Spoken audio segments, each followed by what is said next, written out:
So ನೀವು ಮೊದಲೇ ಬಾರಿ ನಮ್ಮ ಚಾನಲ್ನ ನೋಡ್ತಾ ಇದ್ದರೆ ಹಾಯ್, ನಾನು ರೂಪಾ. ಹಾಗೂ ನೀವು ನೋಡ್ತಾ ಇದ್ದೀರ ನಮ್ಮ ಕನ್ನಡ ಚಾನಲ್ ಆದ ಸ್ಮಯ ಕಲಿಕೆ. ನೀವಿನ್ನೂ ನಮ್ಮ ಚಾನಲ್ಗೆ ಸಬ್ಸ್ಕ್ರೈಬ್ ಆಗಿಲ್ಲ ಅಂದರೆ ಈ ಕೂಡಲೇ ಸಬ್ಸ್ಕ್ರೈಬ್ ಮಾಡ್ಕೊಳ್ಳಿ. ಹಾಗೆ ಪಕ್ಕದಲ್ಲಿ ಕಾಣುವ ಬೆಲ್ಲೈಕನ್ನು ಪ್ರೆಸ್ ಮಾಡಿ ಆಲ್ ಅಂತ ಟ್ಯಾಪ್ ಮಾಡೋದನ್ನು ಮರಿಬೇಡಿ. ಈ ವಿಡಿಯೋದಲ್ಲಿ ಇನ್ನೇನು ನವರಾತ್ರಿ ಸ್ಟಾರ್ಟ್ ಆಗ್ತಾ ಇದೆ, ಅದಕ್ಕೆ ಈ ವಿಡಿಯೋದಲ್ಲಿ ಯಾವ ದಿನ ಸ್ಟಾರ್ಟ್ ಆಗುತ್ತೆ, ಹಾಗೆ ಆ ದಿನದ ದೇವಿ ಯಾರು ಮತ್ತು ಆ ದಿನದ ಬಣ್ಣ ಯಾವುದು, ಈ ವಿಚಾರಗಳ ಬಗ್ಗೆ ತಿಳ್ಕೊಳ್ಳೋಣ ಈ ವಿಡಿಯೋದಲ್ಲಿ.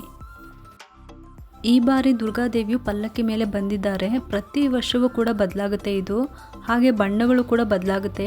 ಈ ಬಾರಿ ನವರಾತ್ರಿ ಸ್ಟಾರ್ಟ್ ಆಗ್ತಿರೋದ ಡೇಟ್ ಬಂದು ಅಕ್ಟೋಬರ್ 3ರಿಂದ ಸ್ಟಾರ್ಟ್ ಆಗ್ತಾ ಇದೆ. ಅಂದರೆ ಅಕ್ಟೋಬರ್ 3 ಗುರುವಾರದಿಂದ ಸ್ಟಾರ್ಟ್ ಆದರೆ ಅಕ್ಟೋಬರ್ 12 ವಿಜಯದಶಮಿ ದಿನ ಎಂಡ್ ಆಗುತ್ತೆ ಈ ನವರಾತ್ರಿ. ಬನ್ನಿ ಇವಾಗ ಯಾವ ದಿನ ಯಾವ ದೇವಿಗೆ ಯಾವ ಬಣ್ಣದ ಬಟ್ಟೆನ ಹಾಕೊಂಡ್ಬಿಟ್ಟು ಪೂಜೆ ಮಾಡಬೇಕು ಅಂತ ಇವಾಗ ನೋಡೋಣ. ಮೊದಲನೇ ದಿನ ಶೈಲಪುತ್ರಿನ ಪೂಜಿಸ್ತಾರೆ, ಪಾರ್ವತಿ ದೇವಿನ ಪೂಜಿಸ್ತಾರೆ. ಪಾರ್ವತಿಗೆ ಹಳದಿ ಬಣ್ಣ ಅಂದರೆ ತುಂಬಾ ಇಷ್ಟ. ಅದಕ್ಕೆ ಅಕ್ಟೋಬರ್ 3 ಗುರುವಾರದಂದು ಹಳದಿ ಬಣ್ಣದ ಬಟ್ಟೆನ ಹಾಕೊಂಡು ಪೂಜೆ ಮಾಡಬೇಕು. ತುಂಬಾ ಸೂಕ್ತವಾದದ್ದು. ಈ ಹಳದಿ ಬಟ್ಟೆ ಹಾಕೋದ್ರಿಂದ ಖುಷಿ ಮತ್ತು ಶಾಂತಿನ ಕಾಪಾಡುತ್ತೆ. ಇನ್ನು ಎರಡನೇ ದಿನ ಬ್ರಹ್ಮಚಾರಿಣಿ ಅಮ್ಮನವ್ರನ್ನ ಪೂಜೆ ಮಾಡ್ತೀವಿ. ಬ್ರಹ್ಮಚಾರಿಣಿ ಅಮ್ಮನವರು ದೇವಿ ದುರ್ಗಾದೇವಿ ಆಗಿರ್ತಾರೆ. ಆ ಒಂದು ಕೋಪವನ್ನು ಕಡಿಮೆ ಮಾಡುವಂಥವ್ರಾಗಿರ್ತಾರೆ. ಅದಕ್ಕೆ ದುರ್ಗಾದೇವಿಗೆ ಹಸಿರು ಬಣ್ಣದ ಬಟ್ಟೆನ ಹಾಕೊಂಡು ಪೂಜೆ ಮಾಡಬೇಕು. ಹಸಿರು ಬಣ್ಣ ಅಂದ್ರೇ ಪಾಸಿಟಿವ್ ಅಂತ, ಅದಕ್ಕೆ ಈ ಕಲರ್ ಬಟ್ಟೆನ ಹಾಕೊಂಡು ಪೂಜೆ ಮಾಡಬೇಕು. ನಮ್ಮೆಲ್ಲರಿಗೂ ಪಾಸಿಟಿವ್ ಆಗಲಿ ನಾವು ಅಂದ್ಕೊಂಡಿರೋದು ಅಂತ. ಇನ್ನು ಮೂರನೇ ದಿನ ಅಂದರೆ 5ನೇ ತಾರೀಕು ಶನಿವಾರ ಚಂದ್ರಘಟ ಅಮ್ಮನವರು. ಈ ದೇವಿ 3 ಕಣ್ಣನ್ನು ಹೊಂದಿರ್ತಾರೆ. ಈ ದೇವಿ ದುಷ್ಟರ ವಿರುದ್ಧ ಹೋರಾಡ್ತಾರೆ. ಈ ತಾಯಿಗೆ ಬೂದು ಬಣ್ಣದ ಬಟ್ಟೆ ಅಂದರೆ ತುಂಬಾ ಇಷ್ಟ.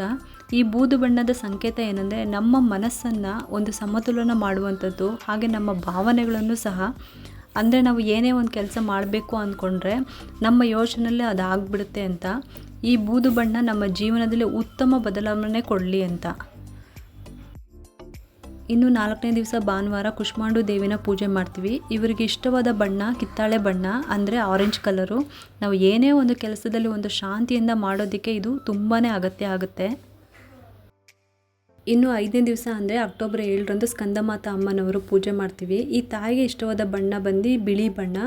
ಬಿಳಿ ಬಣ್ಣ ಅಂದರೆ ನಿಮಗೆಲ್ಲರಿಗೂ ಗೊತ್ತೇ ಇರುತ್ತೆ, ಶಾಂತಿ ಮತ್ತು ಸಾಮರಸ್ಯ ಸಿಗುತ್ತೆ. ಅಕ್ಟೋಬರ್ 8ನೇ ತಾರೀಕು ಷಷ್ಠಿ ದಿವಸ ಕಾತ್ಯಾಯನಿ ದೇವಿನ ಪೂಜೆ ಮಾಡ್ತೀವಿ. ಯಾರಿಗೆಲ್ಲ ಮದುವೆ ಆಗಬೇಕು ಅಂತ ಅಂದ್ಕೊಂಡಿದ್ದೀರೋ ಅಂಥವ್ರಿಗೆ ಒಂದು ಒಳ್ಳೆ ಸಂಬಂಧ ಕೂಡಿ ಬರುತ್ತೆ. ಕೆಂಪು ಬಣ್ಣ ಅಂದರೆ ಈ ತಾಯಿಗೆ ತುಂಬಾ ಇಷ್ಟ, ತುಂಬ ಶಕ್ತಿಯುತ ಆಗಿರುತ್ತೆ. ಇದು ಪ್ರೀತಿ, ಉತ್ಸಾಹ, ಧೈರ್ಯದ ಸಂಕೇತ ಇದು. ಇನ್ನು 7ನೇ ದಿವಸ ಸಪ್ತಮಿ 9ನೇ ತಾರೀಕು ಅಕ್ಟೋಬರ್ ಕಾಳರಾತ್ರಿ ಅಮ್ಮನವರ ಪೂಜೆ ಮಾಡ್ತೀವಿ ಬುಧವಾರದಂದು. ಇವರ ಬಣ್ಣ ಬಂದು ರಾಯಲ್ ಬ್ಲೂ ಆಗಿರುತ್ತೆ. ನಮ್ಮ ಜೀವನದಲ್ಲಿ ಏನೇನು ಅಂದ್ಕೊಂಡಿರ್ತೀವೋ ಅದೆಲ್ಲ, ಅಂದರೆ ಗುರಿ ಅಂತ ಏನು ಅಂದ್ಕೊಂಡಿರ್ತೀವೋ ಅದೆಲ್ಲ ಆದಷ್ಟು ಬೇಗ ಆಗಲಿ ಅಂತ. ಇನ್ನು 8ನೇ ದಿನ ಮಹಾಗೌರಿ ಅಮ್ಮನವ್ರನ್ನ ಪೂಜೆ ಮಾಡ್ತೀವಿ. ಈ ದಿನ ಗುಲಾಬಿ ಬಣ್ಣ ತುಂಬಾ ಪ್ರಿಯವಾದದ್ದು. ಈ ಬಣ್ಣ ಪ್ರೀತಿ, ಸಾಮರಸ್ಯ, ಒಳ್ಳೆತನವನ್ನು ಸೂಚಿಸುತ್ತೆ. ಅದು 8ನೇ ದಿನ ತುಂಬಾ ವಿಶೇಷವಾದ ಫಲ ಸಿಗುತ್ತೆ. ಈ ದಿನ ನಾವು ಕನ್ಯಾ ಪೂಜೆನೂ ಕೂಡ ಮಾಡ್ತೀವಿ. ಇನ್ನು 9ನೇ ದಿವಸ ಸಿದ್ಧಿದಾತ್ರಿ ಅಮ್ಮನವ್ರನ್ನ ಪೂಜೆ ಮಾಡ್ತೀವಿ. ಈ ತಾಯಿಗೆ ನೇರಳೆ ಬಣ್ಣ ಅಂದರೆ ತುಂಬಾ ಪ್ರಿಯವಾದದ್ದು. ಈ ಬಣ್ಣ ಬಂದು ಶಾಂತಿಯನ್ನು ಸೂಚಿಸುತ್ತೆ. ಈ ದಿನ ನಾವು ಈ ಬಣ್ಣದ ಬಟ್ಟೆನ ಧರಿಸಿ ಪೂಜೆ ಮಾಡಿದರೆ ಐಶ್ವರ್ಯ ಮತ್ತು ಸಮೃದ್ಧಿನ ಹೆಚ್ಚು ಮಾಡುತ್ತೆ. ದುರ್ಗಾದೇವಿನ ಪರಿಪೂರ್ಣವಾಗಿ ಮೆಚ್ಚಿಸಲು ಸಿದ್ಧಿದಾತ್ರಿ ಅಮ್ಮನವ್ರನ್ನ ಪೂಜೆ ಮಾಡ್ತೀವಿ.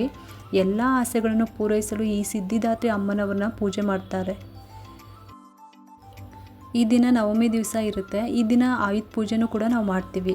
ಇನ್ನು 10ನೇ ದಿನ ವಿಜಯದಶಮಿ. ನಾವೇನು 9 ದಿವಸ ಪೂಜೆ ಮಾಡಿರ್ತೀವೋ ಅದರ ಫಲ ಸಿಗೋದೇ ಈ ವಿಜಯದಶಮಿ ಆಗಿರುತ್ತೆ.